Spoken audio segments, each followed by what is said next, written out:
किरोड़ी लाल मीणा, जिसने राजस्थान में सियासी हलचल तेज कर दी। राजस्थान सरकार में मंत्री किरोड़ी लाल मीणा के इस्तीफे पर दिल्ली से लेकर जयपुर तक माथापच्ची जारी है। 35 दिन बीत चले हैं, लेकिन उसके बाद भी भजनलाल सरकार ने मीणा का इस्तीफा स्वीकार नहीं किया है। वो भी तब जब पिछले 1 महीने से मीणा ना तो सचिवालय जा रहे हैं और ना ही विधानसभा। इतना ही नहीं, मीणा ने इस्तीफा वापस लेने से भी साफ इनकार कर दिया है। ऐसे में सवाल उठता है कि आखिर भजनलाल की सरकार मीणा का इस्तीफा स्वीकार क्यों नहीं कर रही।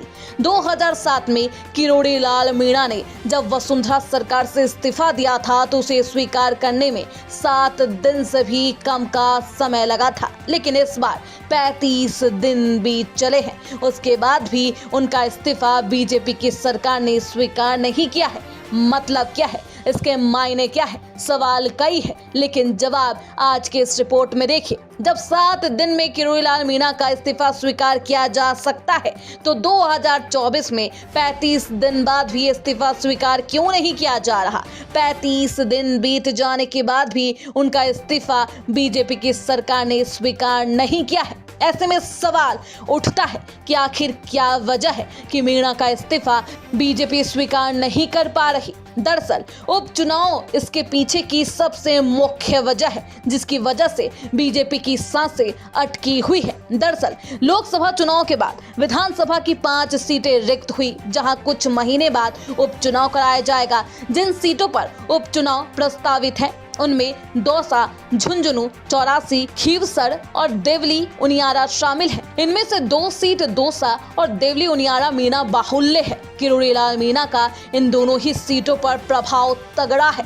लोकसभा चुनाव में करारी शिकस्त मिलने के बाद बीजेपी की कोशिश उपचुनाव के लिए जारी है कि वो वापस कर जाए। ऐसे में उपचुनाव से पहले बीजेपी सरकार मीणा का इस्तीफा स्वीकार नहीं करना चाहती। यहाँ कांग्रेस को वॉक ओवर देना चाहती है। यही वजह है कि दिल्ली से लेकर जयपुर तक किरोड़ी लाल मीणा की मान मनोबल जारी है। इतना ही नहीं, किरोड़ी लाल मीणा विरोध के नेता माने जाते हैं। ऐसे में जब वो पार्टी से अलग होंगे तो उनका तेवर भी बीजेपी के लिए जुदा हो जाएगा। राजस्थान में किरोड़ी लाल मीणा को मुखर राजनेता माना जाता है।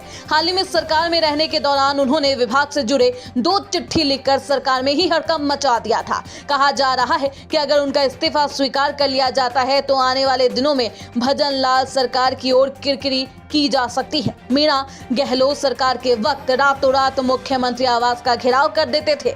पूरी सरकार में सबसे ज्यादा सड़क पर लड़ते मीणा ही देखे जाते थे। राजनीतिक तौर पर भी मीणा काफी मजबूत माने जाते हैं। सरकार के पास कोई मजबूत फेस नहीं है, कोई चमकता चेहरा नहीं है, लेकिन विपक्ष काफी मजबूत है। उसके पास काफी फायर ब्रांड नेता है। यह पहली बार है जब राजस्थान की बीजेपी सरकार में कोई मजबूत चेहरा नहीं है, लेकिन इस बार किरोड़ी को छोड़कर कोई भी फायर ब्रांड अनुभवी चेहरा नहीं है। वहीं विपक्ष के पास कई फायर ब्रांड नेता शामिल हैं, जिनमें सचिन पायलट, अशोक गहलोत और कई नाम शामिल है। ऐसे में किरोड़ी लाल मीणा का इस्तीफा अभी भी बीजेपी स्वीकार नहीं कर रही है। बहरहाल देखना बेहद दिलचस्प होगा कि आगे क्या कुछ रुख बीजेपी आला कमान अपनाते हैं। Bureau report, TV7 Bharat.